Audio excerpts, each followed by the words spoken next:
सोमवार को केदारघाट स्थित श्री विद्या मठ को पुलिस ने छावनी में तब्दील कर दिया। बता दें कि स्वामी अभिमुक्तेश्वरानंद शनिवार को काशी पहुंचे। इसके बाद उन्होंने ऐलान किया कि वो मूल विश्वनाथ मंदिर की परिक्रमा करेंगे। इस पर पुलिस प्रशासन उनसे वार्ता कर मनाने में लग रहा है। उनके इस ऐलान के बाद पुलिस प्रशासन अलर्ट मोड पर रही और पूरे मठ छावनी में तब्दील हो गया।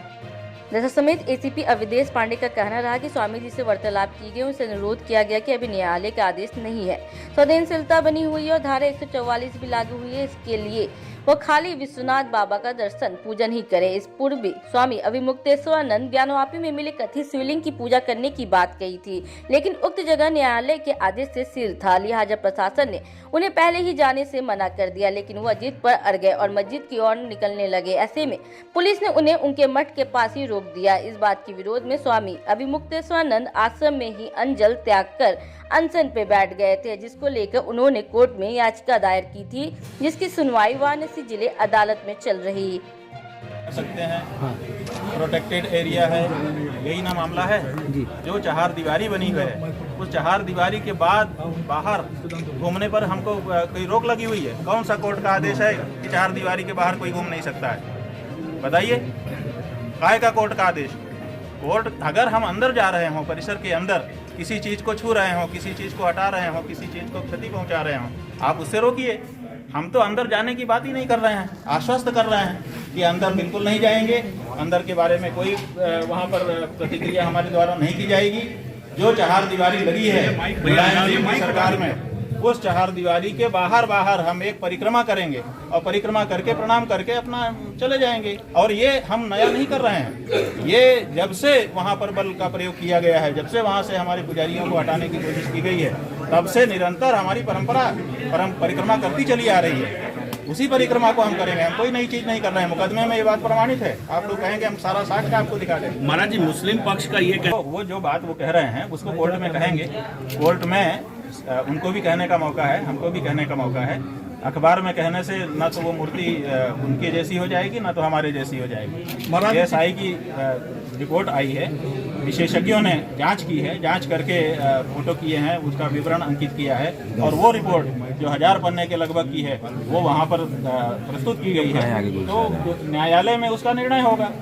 उसमें अगर किराएदारों की मूर्ति होगी वो भी तय हो जाएगा, अगर वो हमारी परंपरा की मूर्ति होगी वो भी तय हो जाएगा। उसमें क्या दिक्कत है? हम तो जो अभी प्रसंग है, वो प्रसंग ये है कि हमारा वो जो भगवान का मंदिर, ज्ञानवापी मंदिर, उस मंदिर की परिक्रमा चहार दीवारी के बाहर से हम परंपरा से करते चले आए हैं। उसी परंपरा को करने के लिए हम जा रहे हैं। और आपको हम बताना चाहेंगे कि ये पहली बार हम नहीं, शंकराचार्य के रूप में तो पहली बार होगा, लेकिन इसके पहले जाने कितनी बार हम वहाँ जा चुके हैं, परिक्रमा कर चुके हैं। हम जब वहाँ जाते थे हम परिक्रमा करते रहे हैं। आज से नहीं, 40 वर्ष पहले से ही हम वहाँ पर परिक्रमा करते रहे हैं। जब वहाँ पर कोई सुरक्षा नहीं थी, जब बैरिकेटिंग नहीं लगी थी, जब पीछे के मैदान में लोग बच्चे क्रिकेट खेला करते थे, वहाँ पर बैठ करके हम लोग पाठ भी किया करते थे। तो हम तो जाने कितनी बार परिक्रमा कर चुके हैं। हमारे यहाँ आने वाले जाने कितने लोग वहाँ पर परिक्रमा करते रहे हैं। और मुकदमों में, साक्ष्य में ये बात वहाँ पर उल्लिखित है कि वहाँ पर निरंतर सनातन धर्मी परिक्रमा करते रहे हैं, उस स्थान को अपना पूजनीय मानते रहे हैं।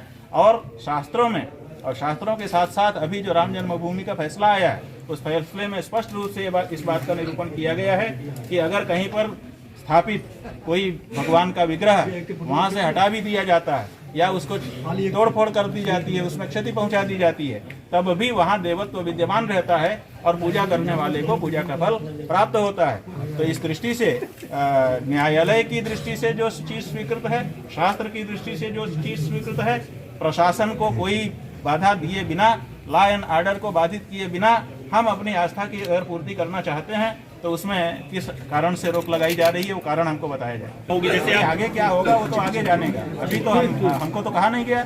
राम मंदिर को तो अभी तक कोई ऐसा कारण उल्लिखित नहीं किया गया। हमको अगर कोई कारण लिखित रूप से बता दिया जाता कि ये कारण है, तो हम उस कारण पर विचार करते, लेकिन कोई कारण बताया नहीं गया है। तो हम तो अपने निर्धारित कार्यक्रम के अनुसार जाएंगे और हम सनातन धर्मियों का ये अधिकार है, हमको उससे वंचित न किया जाए। यही अनुरोध है आप सबके माध्यम से, प्रशासन से भी और न्यायालयों से भी। क्या पद यात्रा करते हुए जाएंगे? किसकी मंशा लगती है? कानूनी मंशा लगती है या फिर लगाना चाहते हैं? राम मंदिर बनने के बाद जिस तरह से बातें आई, क्या उसकी वजह से आपको रोका जा रहा है? हमको पता नहीं है कि क्या वजह है, क्योंकि हम अभी अनुमान नहीं लगाना चाहते हैं। हमने न्यायालय में अर्जी लगाई। शांत रहिए। भगवान की पूजा अर्चना प्रतिदिन होनी चाहिए, इसके लिए अनुमति चाहिए। अभी 1.5 वर्ष का समय बीत गया। भगवान की पूजा अर्चना नित्य भोग के संबंध में जो अर्जी है, माने किसी के भोजन की, उसको भूखा रखा जा रहा है, तो 1.5 साल का समय बीत गया, उस अर्जी पर विचार ही नहीं किया जा रहा है और तारीख पर तारीख दी जा रही है। क्या ऐसे मैटर पर इतने दिनों की तारीख दी जा सकती है? अरे नहीं, और अगर पा रहा न्यायालय इस तरह से जो जरूरी मामला है कि तत्काल इस पर निर्णय किया जाए कि भगवान का भोग लगे न लगे, उनका अभिषेक उनका हमारा अधिकार है कि उनको हम अर्पित करें, उसके लिए कोई व्यवस्था बना दीजिए, वो बनाई नहीं जा रही। तो हमने सोचा कि जब तक ये नहीं बनता है काशी चल करके, और अब तो ASI की रिपोर्ट आ चुकी है, बहुत सारे दूसरे प्रमाण भी ताजे कर दिए गए हैं। यद्यपि पहले से ही वहाँ तो पुकार करके कहने वाले प्रमाण उपलब्ध हैं, लेकिन ASI की रिपोर्ट से और भी उसको मजबूती मिली है। तो हमने सोचा कि जब तक हमारे भगवान को पूजा करने का अवसर नहीं मिल रहा है, उनको भोग राग हम नहीं लगा पा रहे हैं, तब तक उनके यहाँ पर विराजमान है, चारों तरफ घूम करके परिक्रमा करके हम दूर से ही उनको देख करके प्रणाम कर लें। तो उसके लिए हमने काशी आकर के यहाँ के प्रशासन को सूचित किया। आज सोमवार के दिन 3 बजे यहाँ से निकल करके 3:30 बजे परिक्रमा करने का हमने कार्यक्रम सूचित किया। 3 बज गया है, अब हम यहाँ से निकलना चाह रहे हैं, जैसा हो। सर, गुरुजी, पुलिस सुरक्षा पूरी तरह से लगाई गई है, आपको निकलने न देने की भी बात सामने आ रही है, आपको मनाने क्या कहेंगे? कल अधिकारी उन्होंने कहा कि आप अभी ये मत करिए, हमने कहा कि कारण बता दीजिए। उन्होंने कहा कि वहाँ 144 धारा लगी हुई है इसीलिए। तो हमने कहा देखिए 144 धारा आप बता रहे हैं, अच्छी बात है, हमारी जानकारी में आ गई।